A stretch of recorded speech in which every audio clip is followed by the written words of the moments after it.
espacios están hechos para la formación. Y en ese orden de ideas, hoy me complace desarrollar el foro sobre la crisis de gobernabilidad en el Perú, para lo cual tenemos un invitado de excelentes calidades y nuevamente qué honor, mi doctor Manuel, volver a compartir un espacio académico con su merced. Qué gusto saludarlo.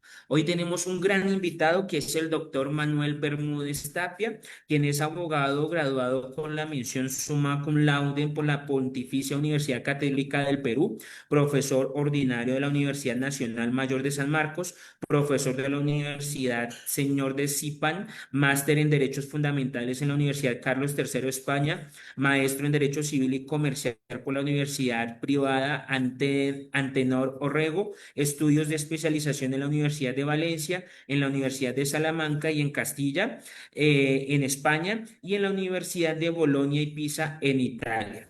Registrado y categorizado en mis ciencias en Colombia y autor de varias producción en investigación. Doctor Manuel, como lo he mencionado, qué gusto me complace a mí en este espacio como moderador compartir escenario con su merced.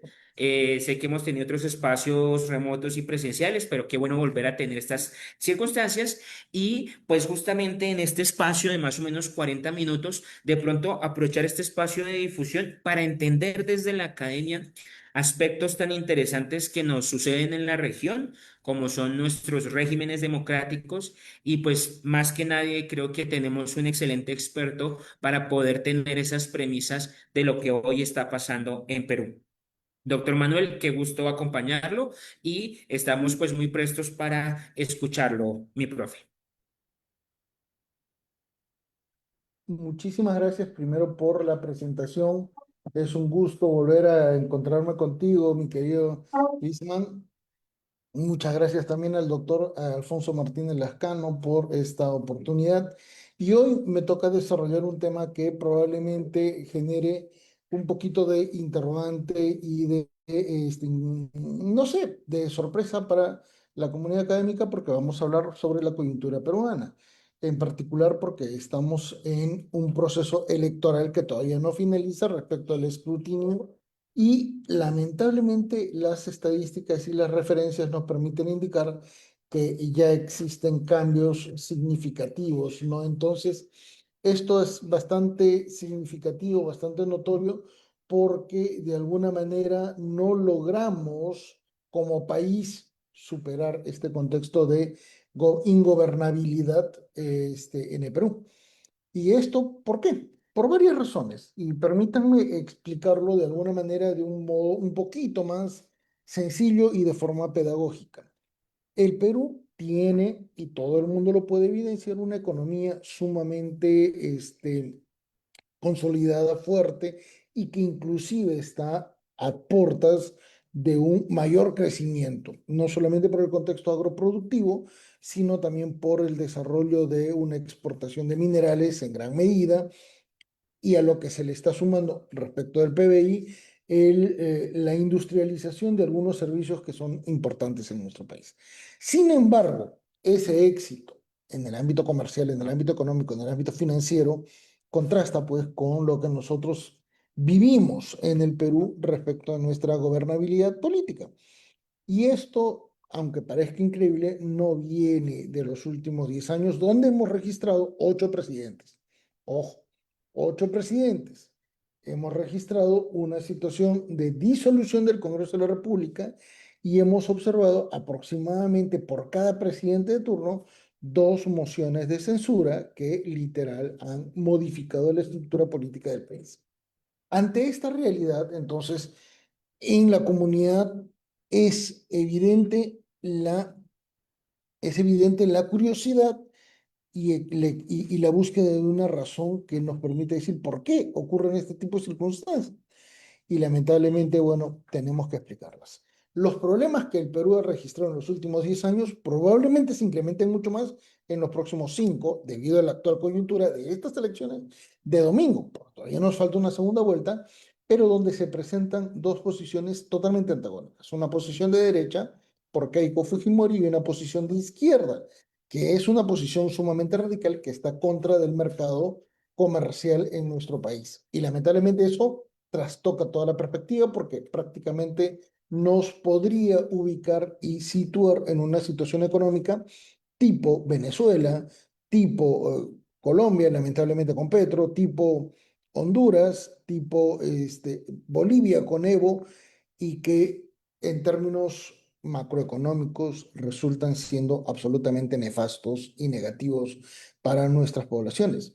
Vean el caso significativo de Bolivia, que ya registró una situación de, podríamos decirlo, de quiebra en el Estado, ¿no? Y donde ha tenido que hacer uso y recurrir el nuevo gobierno, que es de derecha, a una situación de prácticamente consolidar préstamos internacionales con tasas sumamente elevadas a efectos de tener algún alivio en su país. Venezuela, prácticamente, ¿qué cosa? Ha perdido un presidente por una intervención militar, pero porque estaba vinculada con un contexto también de narcotráfico. Y eso es absolutamente muy evidente en el contexto geopolítico de la región, ¿correcto? Petro ayudó un poco a esto, pero lamentablemente no existen los elementos masivos como para tener una mayor información y definitivamente pues acreditarlo en forma académica. Sin embargo, las evidencias nos permiten decir que los contextos de dictadura, los contextos de quiebre del sistema democrático en Venezuela han sido evidentes y razón por la cual están como están. México, donde registra dos periodos consecutivos en el sentido ideológico socialista, también manifiesta una cierta lentitud en la dinámica de su economía, tomando en cuenta que dos presidentes, AMLO y la de ahora, que es la Sheinbaum, literal son personas con un nivel de gestión de gobierno sumamente ineficaces, en particular con tres problemas muy graves: narcotráfico, delincuencia y desarrollo económico. Esos tres elementos también se registran también en el Perú. El Perú no es una panacea. El Perú registra índices económicos muy productivos porque la sociedad ya no quiere saber nada de la política y produce de forma autónoma. Esto es, significativamente mucho pudiera crecer el Perú, pero las condiciones negativas la han limitado y la han condicionado. ¿Correcto? Motivo por el cual es evidente que nosotros tenemos que evaluar estas situaciones. ¿Correcto? Entonces, ¿qué es lo que ha ocurrido en nuestro país? Insisto, no nos debemos centrar en los últimos 10 años. Esto porque han sido cuestiones críticas muy evidentes. El gran problema de nuestro país es que estamos en una situación de tensión máxima porque el problema fue creciendo. Y esta situación de crecimiento constante responde pues a factores estructurales. El Perú, como la gran mayoría de los países latinoamericanos, salvo Brasil, registra casi las mismas condiciones. O sea, no nos podemos negar, Brasil prácticamente es la mitad de América Latina. Y eso en lo económico, en lo político, en lo social, en todo. México y Argentina podrían estar en una situación más o menos similar, pero ambos hacen la mitad de Brasil. Al resto estamos en esta referencia. ¿Pero por qué? Porque Perú, al igual que el resto de países, ha registrado problemas de democracia desde los años 40, desde los años 50. Después de la finalización de la Segunda Guerra Mundial, en el Perú se generó un proceso de reforma social sumamente significativo. El Perú era un país rural y gracias al proceso de industrialización es que visualizamos un contexto de cambio. Los procesos migratorios, los contextos relacionados en cuanto al tiempo, Sí, señor. nos permiten pues evidenciar este procedimiento de cambio a partir de 1948 en particular. En el Perú se generó procesos migratorios del ámbito rural al ámbito urbano. Se generó un proceso de industrialización y cambio de la estructura administrativa. Correcto, un segundo. Tranquilo, Doc. Ahí podemos un poco, mi Doc, dentro de la premisa o el análisis que nos presentas, justamente evidenciar que hay unos factores comunes en la región. Como tú lo mencionas, Perú con las características que nos das, pues tiene ciertos elementos que vemos en otros países y como lo mencionas, pues en este caso yo puedo mencionar un poco el aspecto colombiano que hoy en día está extremadamente polarizado, pero como un espectador extranjero de esa realidad me parece muy interesante y de pronto su merced nos pueda colaborar un poco al entender eso, porque yo Sí, creería que se presenta un muy interesante control presidencial. Porque si bien algunos puedan ver esta sucesión de presidentes como algo no muy común, para mí, nuevamente, y aquí lo hago desde esa visión de extranjero, es interesante ver la adecuación institucional del Perú que permite justamente, porque si no, su merced nos puede profundizar un poco más, pero normalmente cada transición se han dado por evidencias de actos de corrupción, de arbitrariedad y demás, que llevan justamente a la institucionalidad peruana a fomentar estos cambios. Nuevamente lo menciono, es como un punto de vista que yo lo veo como extranjero, pero qué sí. interesante que su merced pueda abordarlo con ese conocimiento de causa, mi doc. Sí, lo que sucede es que, como les comentaba, es un contexto estructural. Y ningún problema se puede entender sin entender cómo se fue generando. Y no se puede intentar una solución si es que no se toma en cuenta que ningún problema tiene una sola causa, tiene varias referencias. Entonces, el contexto de cambio social en el Perú provocó una división estructural en lo social entre los sectores productivos y los sectores desatendidos, generalmente población indígena, población campesina. Como esto provocó una situación de divorcio social, a partir de los años 50 y 60 se fue generando una tensión que, bueno, en Colombia terminó generando el contexto de las guerrillas. En el Perú, felizmente, no se desarrolló, pero sí se fraccionó la sociedad. Y esto en el Perú se amplificó cuando en 1969 se desarrolló la reforma agraria, donde el país que ya estaba quebrado se quiebra aún más, se divide más la sociedad peruana y esto provoca un antagonismo social que provoca muchos años después, literalmente 11 años, un contexto de crisis social en los años 80, donde se permite la sociedad peruana un momento de paz y un momento de tensión. ¿Cuál es el momento de paz? Las reformas constitucionales que provocaron la modificación de la Constitución de 1933 por por la promulgación de la Constitución de 1979, que da permeabilidad al país para adaptarse al nuevo contexto universal. Ya teníamos derechos humanos, derechos fundamentales, que no existían en el 33, recuérdase que es 33, y en 1948 recién es que surgen los derechos humanos. Y esto evidentemente dinamiza al país, pero también generó un contexto negativo, que es el surgimiento del terrorismo, que fue el contexto de guerra interna en Colombia. En el Perú tuvimos Movimiento Revolucionario Tupac Amaru y Sendero Luminoso, que prácticamente terminaron por quebrar el contexto del país a un nivel estructural de una división extrema. Muy bien, ante ese panorama, gobiernos nefastos como el de Fernando Belaúnde Terry en 1980-1985 y el gobierno de Alan García en 1985-1990 provocaron lo que en toda América Latina se denominó la década perdida, porque fueron democracias infértiles, democracias que venían de reemplazar a los sistemas dictatoriales o los sistemas antidemocráticos en la región y que evidentemente nos permitieron ver que en el proceso de modernización de América Latina todos estaban mal. Recuérdase que para la década de los años 70, en América Latina, sobre todo en Sudamérica, existía un contexto de dominación por la Guerra Fría entre Estados Unidos y Rusia que se denominó Plan Cóndor. Recuérdese que los contextos de antagonismo político fueron manejados en Colombia, en Ecuador, en Perú, en Chile, en Argentina, en Uruguay, en Paraguay, en Brasil. Inclusive los primeros casos de la Corte Interamericana de Derechos Humanos son muestra justamente de esta situación.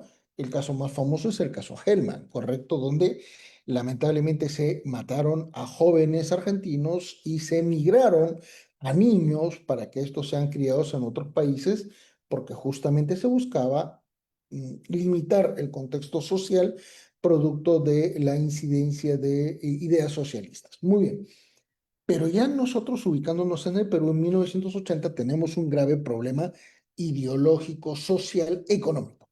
Para 1986 el país vivía la misma situación de Venezuela en Chávez y en Maduro y la misma situación de Bolivia de Evo Morales. Esto es una hiperinflación. Es más, tuvimos triple de inflación que la que tuvo Alemania en la Segunda Guerra Mundial. Tuvimos una situación de espanto que provocó la migración de 4 millones de peruanos de un total de 16.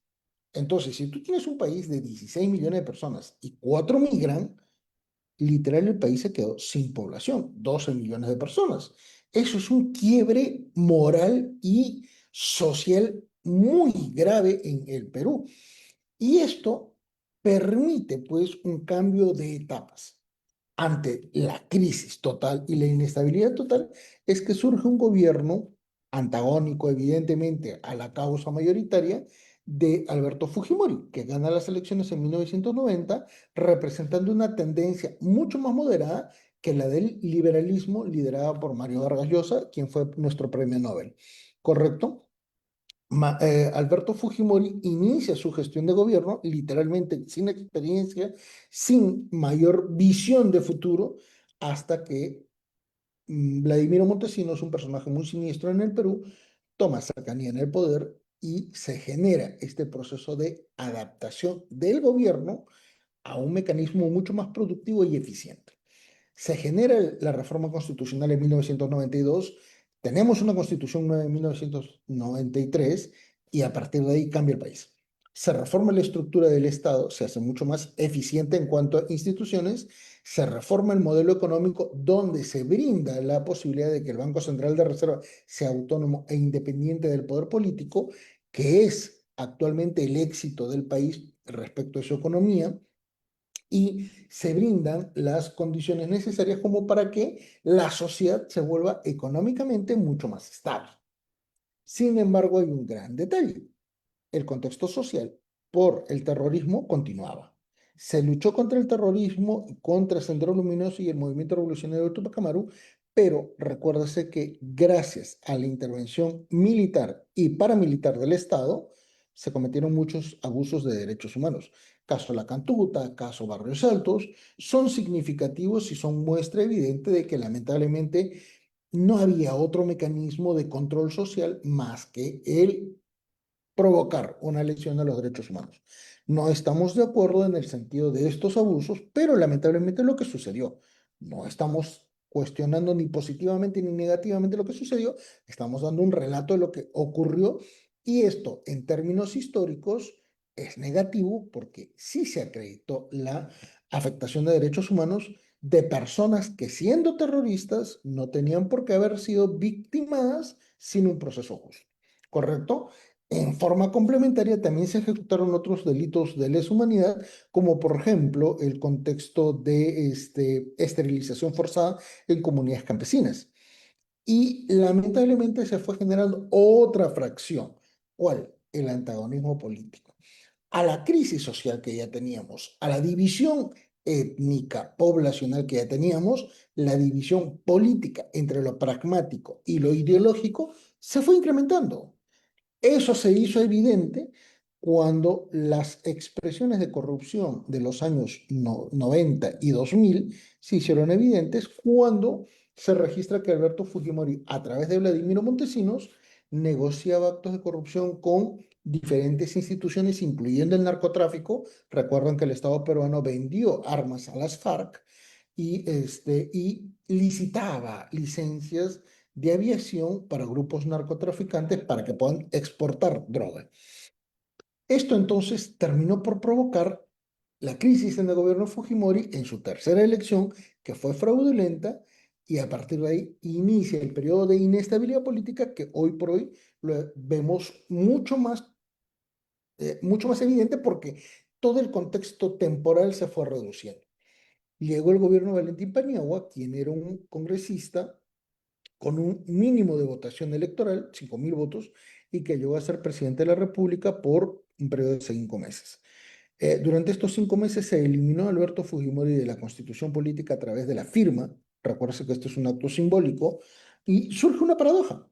Quien promulga la constitución termina expectorado de la constitución, algo representativo en términos institucionales y en términos de información pública. ¿Por qué? Porque ningún país ha ejecutado esta misma situación. Y se le vaca al presidente, en ese entonces Alberto Fujimori, por Valentín Paniagua. Pero después de ello es que viene el gran contexto de coyuntura.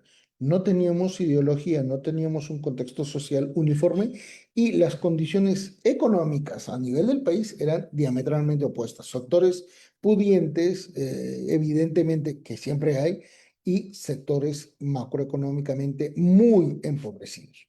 La división social y económica era muy profunda en nuestro país, pero viene el gobierno de Alejandro Toledo que fue inestable respecto de las condiciones políticas, porque Toledo no tenía mayoría en el gobierno, pero se pudo sobrellevar. Hubo un crecimiento económico venido ya de la época de Fujimori y el país creció en un promedio, económicamente hablando, de 6% anual. Una situación muy equiparable a los tigres asiáticos durante la década de los años 90 y 2000.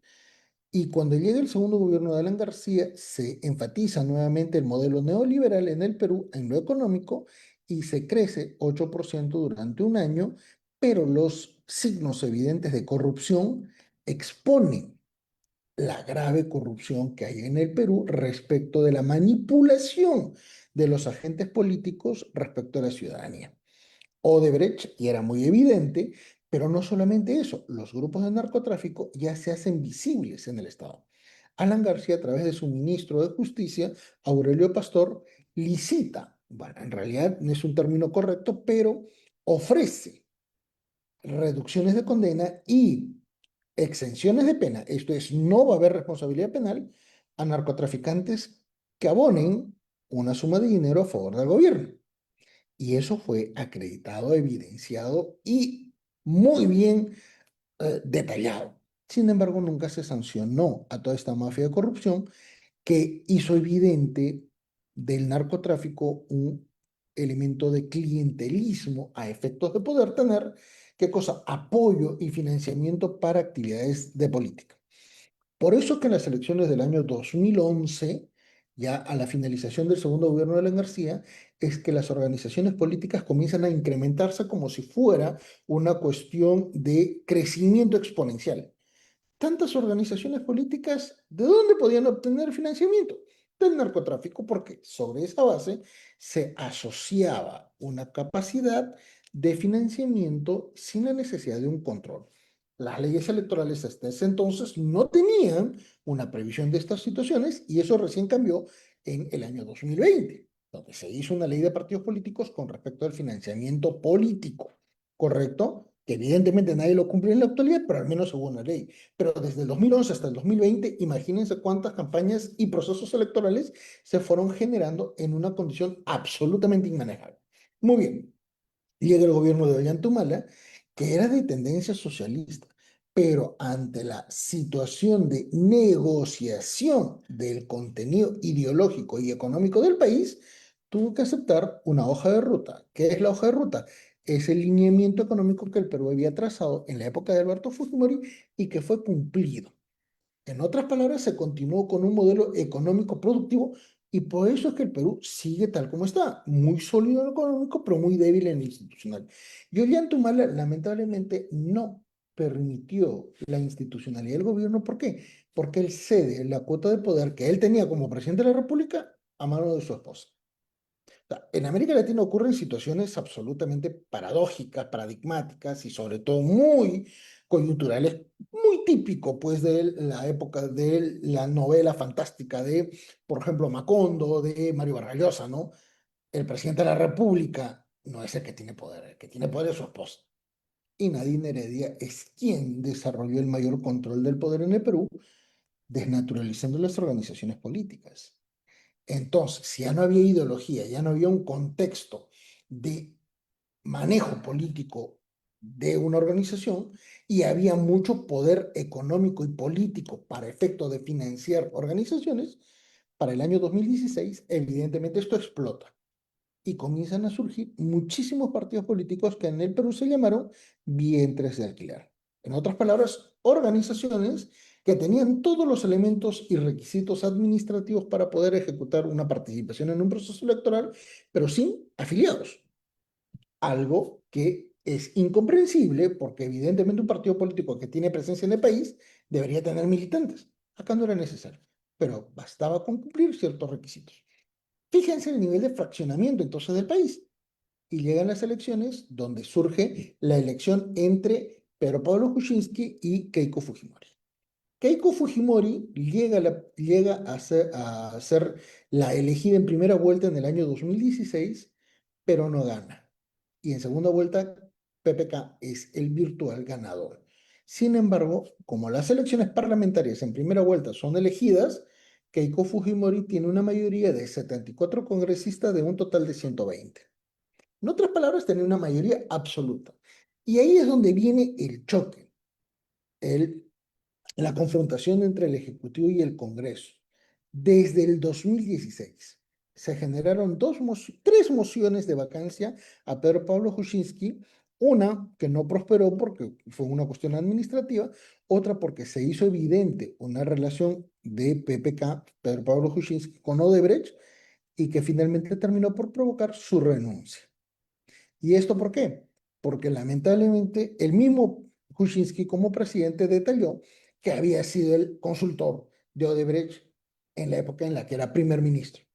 Entonces, conflicto de intereses acreditado y evidentemente un acto de corrupción en el Estado conforme a las leyes peruanas. Se hace la moción de vacancia y Pedro Pablo Kuczynski no tenía organización política. Recuérdese que teníamos vientres de alquiler. Y quien surge en segundo lugar es Martín Vizcarra, quien era un exgobernador de Moquegua, un líder regional sin partido político, cuando era necesario tenerlo, y llega a ser presidente de la República luego de haber sido embajador en Canadá.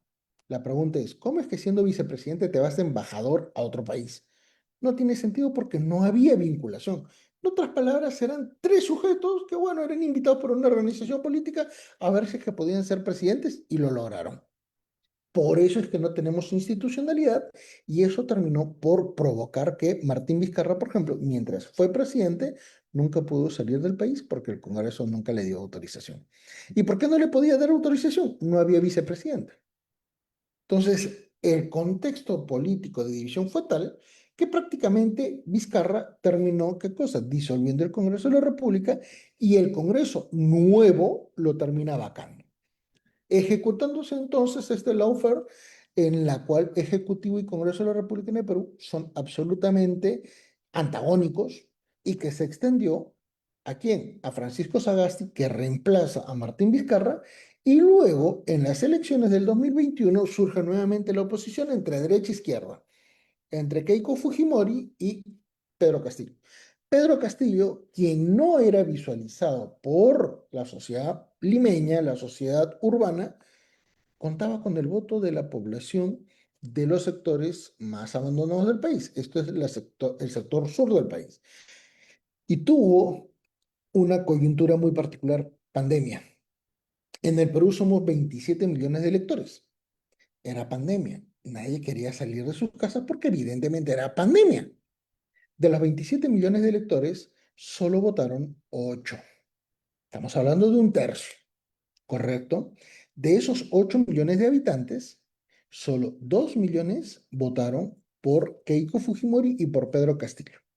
1.200.000 por Keiko Fujimori y 800.000 por Pedro Castillo. El resto votó blanco, nulo, vicio y otros candidatos chiquitos. En otras palabras, de 8 millones de votantes, solamente 2 millones votaron por dos que podían ser elegibles para presidente en segunda vuelta.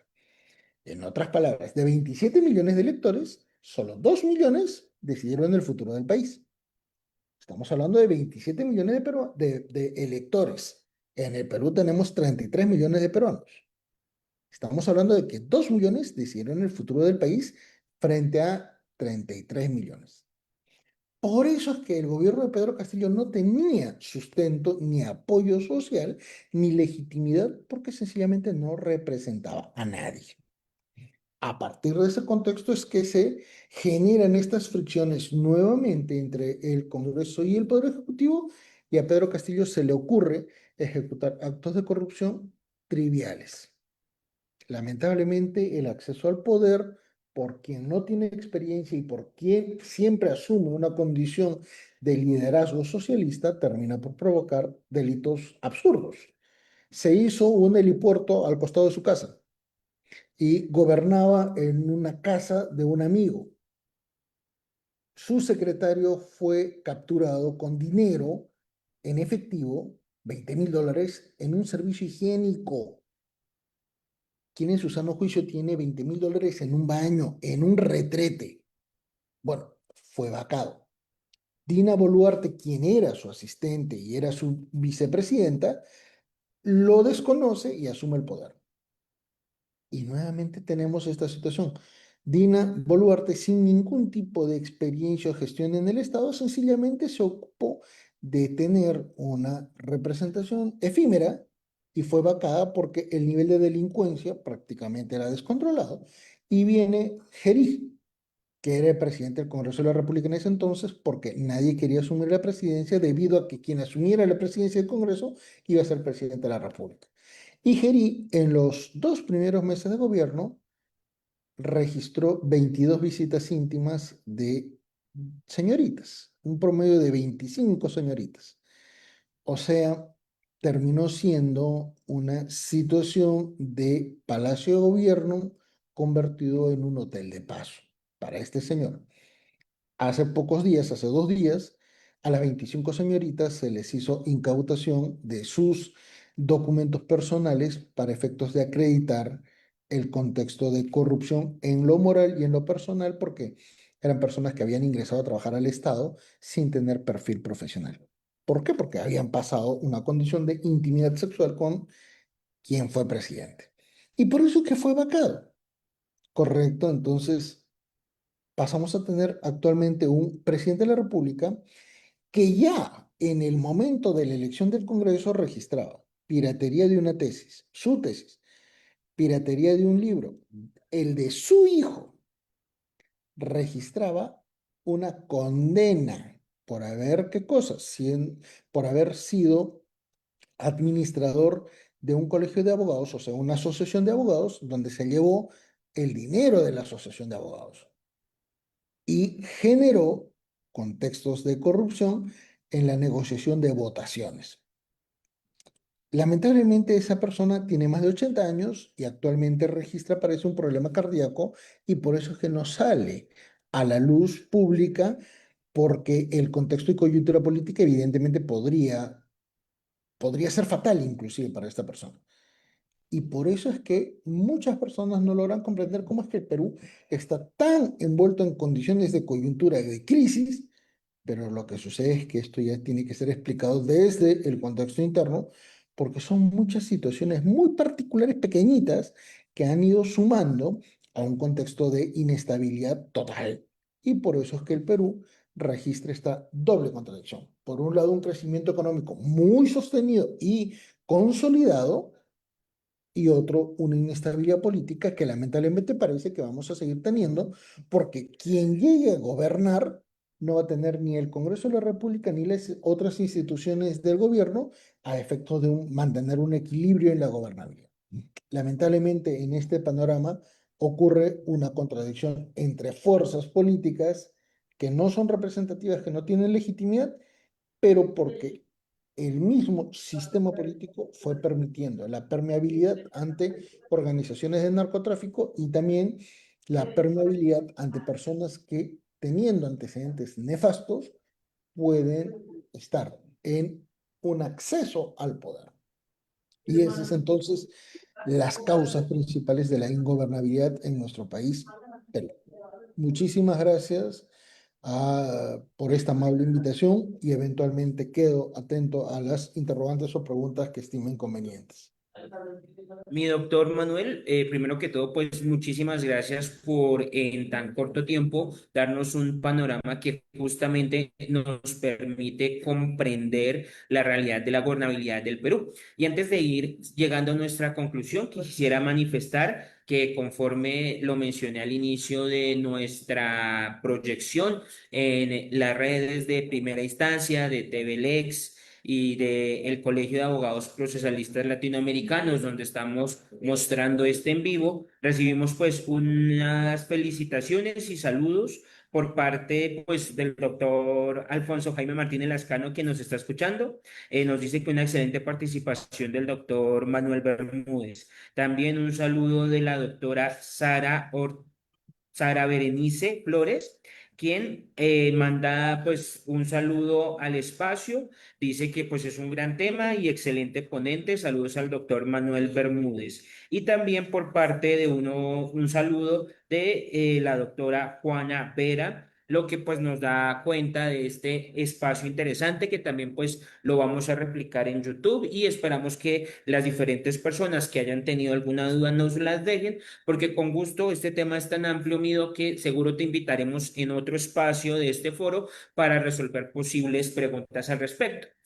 Y mientras nos transmiten las preguntas que de pronto están dentro del foro, en un espacio un poco de ir cerrando esta circunstancia, pues seguir agradeciendo, doctor Manuel, creo que ha sido muy pertinente para nosotros extranjeros que no vemos ese contexto nacional que vive el Perú, ver todas estas particularidades. Y que conforme lo he venido mencionando, desde mi punto de vista como colombiano que veo la situación fuera de las fronteras, sí me parece una existencia de una institucionalidad muy interesante en ese ejercicio de pesos y contrapesos que si bien plantea estos espacios de alternación en el poder, justamente determinan un control en los últimos periodos a la presidencia como tal. El doctor Jesús Manuel Orozco manda pues saludos al espacio, al foro, al doctor Manuel y nos dice que hay una pandemia en Latinoamérica, la falta de preparación y de ética de nuestros políticos. ¿La constitución peruana ha contribuido a esta falta de gobernabilidad? Es la pregunta del doctor Jesús Manuel Orozco. Mi doc Muy Manuel. buena pregunta, pero recordemos un detalle. Las constituciones son normas macro. Si se vuelven reglamentarias, prácticamente desnaturalizan su contenido social de guía esencial en la República. Y si bien es cierto, hay muchos países que tienen constituciones muy frondosas en cuanto al articulado, la constitución peruana es muy corta por cuanto delimita de forma enfática los derechos humanos de los ciudadanos, derechos fundamentales, la estructura del Estado y la relación de cómo se resuelven conflictos entre ciudadanía y el Estado. Por eso que es una constitución un poco más pragmática en ese sentido. ¿Por qué? Porque el resto del contenido se desarrolla en el ámbito de las leyes orgánicas y leyes. Y si bien es cierto, en nuestro país nuestras leyes orgánicas permiten un control muy eficiente de algunas autoridades, prueba de ello es que Alberto Fujimori fue preso. Alejandro Toledo actualmente está preso, presidente de la República. Alan García casi va preso, pero se suicidó. Ollanta está preso. Martín Vizcarra está preso. Pedro Pablo Kuczynski no está preso porque sufrió un ataque al corazón y por eso es que tiene una condición de detención domiciliaria. Dina Boluarte está siendo procesada y va a ser presa. Geri también está siendo procesado y probablemente sea preso. Entonces, no es que no sea eficiente el sistema, lo es. El gran detalle está que estos son mecanismos posteriores. Y ese es el gran detalle. Lo ideal sería tener un mejor control moral, pero eso ya tampoco es responsabilidad del elector porque recuérdese que acá prácticamente 6 de 8 presidentes no fueron elegidos por el pueblo, fueron reemplazos, que es totalmente distinto. Perfecto, doctor Manuel. Muchísimas gracias por la respuesta. Gracias a todas las personas que nos están viendo por TVLex. Nuevamente estaremos muy seguros por parte del Foro de Integración Académica Latinoamericana, en la cual entendemos que hay problemas latinoamericanos y que, ¿por qué no? Desde nosotros, desde esa perspectiva académica latinoamericana, ofrecer soluciones. Doctor Manuel, estoy seguro que lo invitaremos a futuros espacios para profundizar estas circunstancias. Entiendo que aún están cerrando procesos electorales en este momento, entonces estaremos buscando, así como hemos tenido varios espacios de ser vigentes en espacios como lo que está sucediendo en Irán y en otras circunstancias, te estaremos invitando próximamente a otros eventos. No antes de despedir este espacio, doctor Manuel, queremos transmitir en este espacio el reconocimiento a su participación, que en unos contados minutos haremos llegar de forma digital, pero queremos en el cierre de este evento presentar y es este reconocimiento por parte del Colegio de Abogados Procesalistas Latinoamericanos, la Fundación Universitaria de la Área Andina, otorgan el presente reconocimiento al doctor Manuel Bermúdez Tapia por su invaluable participación como ponente en el Foro de Integración Cultural y Académica, segunda temporada, con la conferencia magistral La crisis de gobernabilidad en el Perú. Su participación dio lugar a un espacio de reflexión crítica, reafirmando los principios de diversidad, cooperación y construcción colectiva del conocimiento que fundamentan la integración cultural y académica latinoamericana, entregado el 15 de abril del 2026. Doctor Manuel, muchísimas gracias por estos tiempos. La verdad, tanto para mí como moderador, como estoy seguro los que van a ver y los que han visto esta transmisión, es una perspectiva muy clara, muy académica de lo que está pasando en el Perú. Esperamos que las soluciones sean lo más importante para el pueblo peruano. Acompañamos este proceso en la medida de esperar los mejores resultados para ustedes y pues todo ese acompañamiento latinoamericano que como región somos pues en esa realidad y esa fraternidad que siempre nos sigue como región. Entonces esperamos que los resultados sean los mejores para el pueblo peruano y pues muy atentos a este espacio. Qué honor volver a compartir este espacio, mi profe Manuel, y a todos los que nos están viendo, los volvemos pues a seguir esperando en los espacios que promueve TVLEX, Revista Primera Instancia y el Colegio de Abogados Procesalistas Latinoamericanos. Con esto cerramos este espacio el día de hoy. Un fuerte abrazo desde Bogotá, Colombia, desde México también, mi profe. Mil bendiciones y con eso cerramos nuestra participación del día de hoy. Muchísimas gracias. Muchísimas gracias, permiso. Cerramos, nos volveremos a ver otra vez más en estos espacios de TVLEX. Tenemos varios eventos aquí en adelante. Les los invitamos a seguir continuando siguiendo nuestras redes, nuestro canal de YouTube. Un saludo especial al doctor Alfonso Martínez Lascano, líder de todos estos procesos, que hoy amablemente me dio este espacio de moderación principal y nos volveremos a ver donde más en TVLEX. Muchas gracias.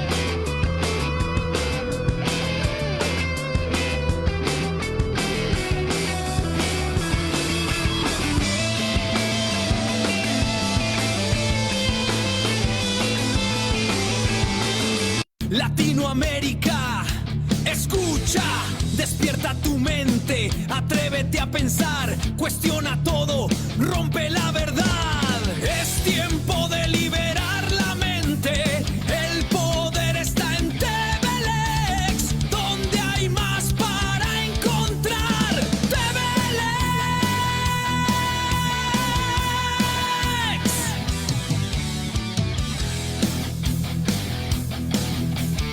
Latinoamérica, escucha, despierta tu mente, atrévete a pensar, cuestiona todo, rompe la verdad. Es tiempo de liberar la mente, el poder está en TVLEX, donde hay más para encontrar. TVLEX.